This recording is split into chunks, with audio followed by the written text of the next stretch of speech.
Hello everyone. Okay, now today I will show you a problem. So basically, what the problem is that I have a two table in this set. Okay, so this one and this one, and I name them like test one, and this one is test two.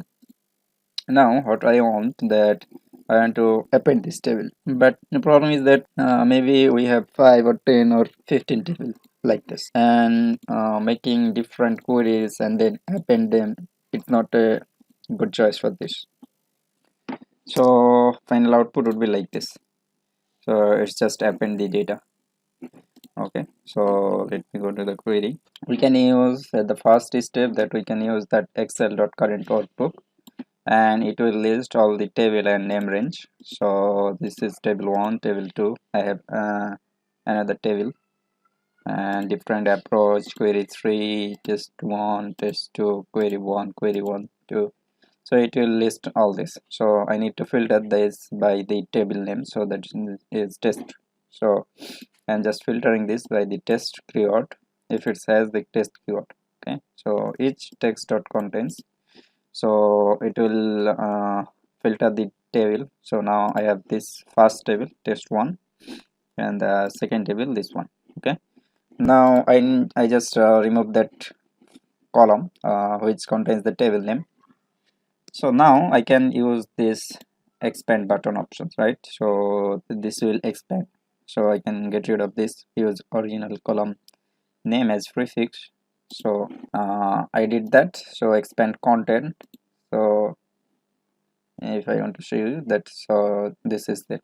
So I select this by select wall, but the problem is that when we are doing this, if you look at this code, then you can see this that table.expand column, it has its take first parameter is the table, and second parameter is the column as a text, and so it is showing that from this table which columns, and now it's column list. So which column you want to get from this table, and this is optional new column name if you want to change it. Okay, but the problem is that when you are doing this, so this is the first is the table name, so steps name removed column, so it's written this table, and the second parameter is that column. So now I have this content, so that's why it's showing that's content. Okay, now I need to get the column from this content column. Okay, so basically this is the content column. Now go to this table and then just get this listed column. Okay, so this is region, country, item type. So now region, country, item type, testing column, but it doesn't have the testing column options. Now if I want to refresh this, so okay, so let's just change this name. Okay, testing column. So it will add this testing column as a null because it doesn't have this column in the main original table. So it will add this column as a null. Okay, so now if I load this, close and load, now it has this, the testing column is null. So let me refresh it again. Okay, this is null. So this is the problem, it's hard code the column name, right? So it's hard coding this testing column name. So if I want to add another column, so let's suppose go to this, if I add testing, so let's add this. So if I add this column to both of this table, so it's a newly added column. Now if I refresh the query, so if I refresh this query, it doesn't get the added column, it's keeping this testing column. So if you want to get that column, so let me show you that. So what do we did? Okay, after filtering that, you can see this from this one that we have the testing column, but when we are doing this expand options, because it's a hard-coded name, so it doesn't include this testing column, although we select previously the select all options. Okay, so this is a problem. when you are going to add the column or delete that column, it doesn't delete that column or edit that column in the final updated data. So this is the problem. Now how can we bypass this, or how can we remove this problem?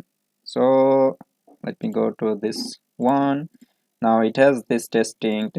So I have another queries for this. Okay, so if I refresh it, now you can see this, the testing column is come up in these places. And if I delete this column, let's suppose if I let's delete this column, delete this column. So let me delete this column.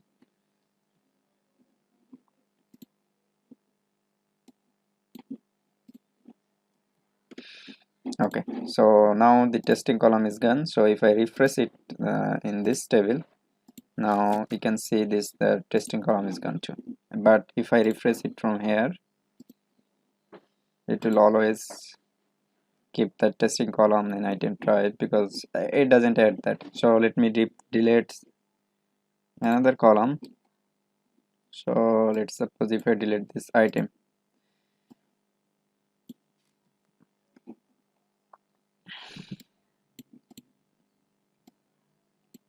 I'm just resizing the column.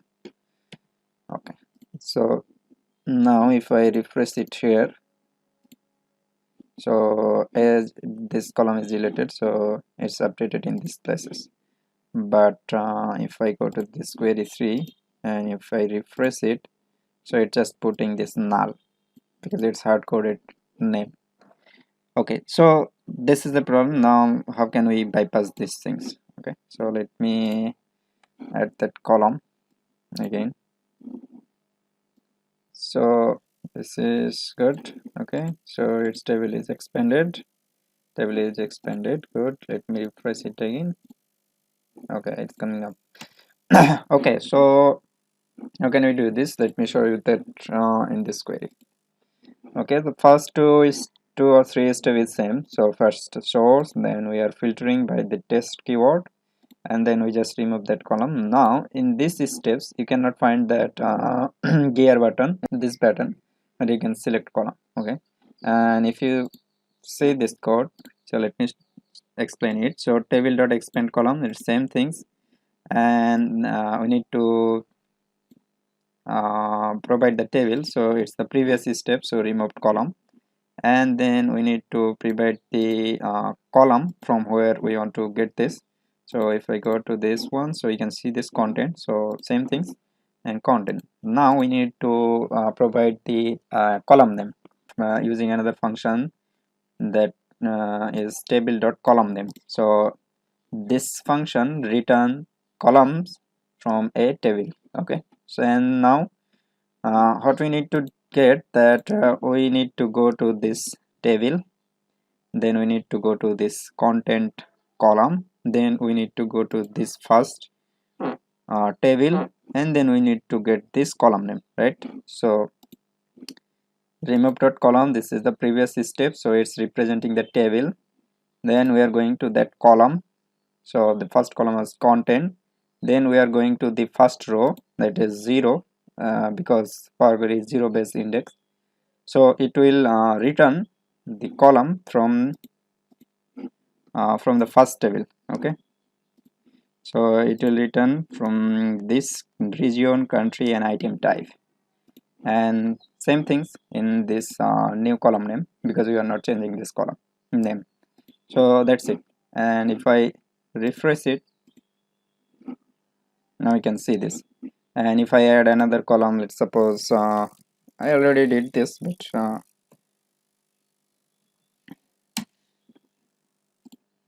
the sake of showing this, now if I refresh it here, so testing, and it's doing this because we are using the table.column names. Okay, and it will always get the column name from the previous steps, so it's always the use the updated name. So now you can see this, the testing, so it will return this for table name. So that's it. If you want to append multiple table, and if you want to expand all column, so select all is not going to select all the column or newly added column or previously added column. It's a hard code that column name, so be careful about this. Thank you for watching.